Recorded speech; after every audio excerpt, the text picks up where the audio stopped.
Okay, story time! Yay! I'm just doing this completely off the bat, non-scripted or anything like I did with the silhouette and the barn. The first two videos I actually put up on my main channel. But I'm just kicking this off for my second channel because I've just like literally come home from it and it's been literally 36 degrees outside.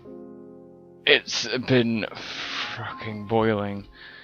But I've just come back from the a concentration camp, Bergen-Belsen Memorial, and this is actually where Annie Frank was buried. You guys have probably heard about Annie Frank. You know, the little Jewish girl who hid in a German's attic and was betrayed and then caught.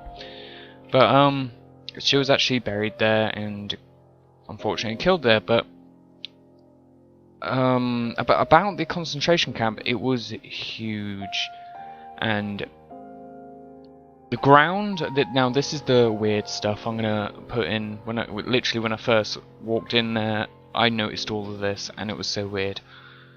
The ground was all dead.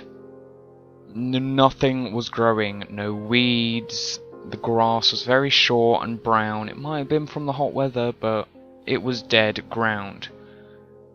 A few pale patches as well, which I know is definitely dead ground. Nothing will grow on there. The other weird thing was, after the concentration camp closed down and was liberated and stuff like that, they let everything grew back up where they were supposed to be. So there's now woods and forests and stuff like that there. However, there were no birds. There were no birds whatsoever. If you walk through the forest, where because there was these mass graves where it was just loads of holes in the ground where they just literally bulldozed 1,000. That was the least one. I think the highest one was 4,500 dead bodies into this massive pit and then bulldozed over it. And there was like a wooded area all around it, but there was no birds. And when you went into like the field parts, no birds flew overhead. It was just clear skies, no birds chirping. And this was wooded area, you know, wooded areas have birds, which it's very weird, and it was kind of depressing as well. Depressing as well because the atmosphere, like the air, felt thick and I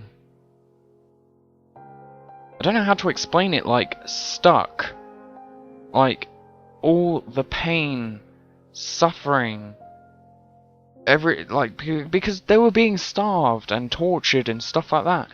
It felt like all of that was just zoned down into a clammy mess, and it was just stuck in the air, and it didn't leave. And I'm a very spiritual person. As I said with the barn, I felt something there, and trust me, at that concentration camp,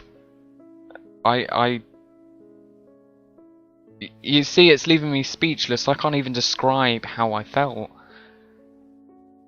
I guess the best way to describe it was I felt cloggy, like I was ill. You know when you got a cold and you just feel all stuffy and cloggy? I felt like that. And then when we walked further away from the mass graves, I was fine. And that's when we heard a couple of birds, further away, but it was so strange. And I just wanted to share that experience with you guys because I've just literally come back from it, and it was a very, very weird experience. But very interesting at that. I learned a lot, you know. No one was born with a label around his neck saying first class human being or second class human being. We human beings have invented those labels. There's like quotes like that, and on the memorial there was one that was like, the ground shalt not cover up the blood that was spilt here, or something like that. And oh, it was such a peaceful place,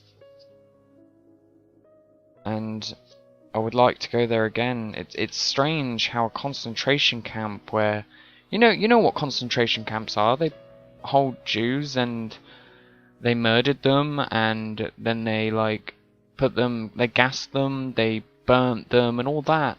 Yet now, after all these years, it is a very, very peaceful place. I get extremely weird vibes off it, but it's still a very peaceful place. So, yeah, I just wanted to share that new experience that I've had. Not exactly supernatural or paranormal kind of stuff, but it was a weird feeling. And if any of you are going to a concentration camp and are thinking about not going, trust me, go. It is a really good experience. So yeah, I'll leave you on that. I'm gonna get back to listening to WHP's Q&A. Catch you later. Yeah. So yeah, stay frosty, guys.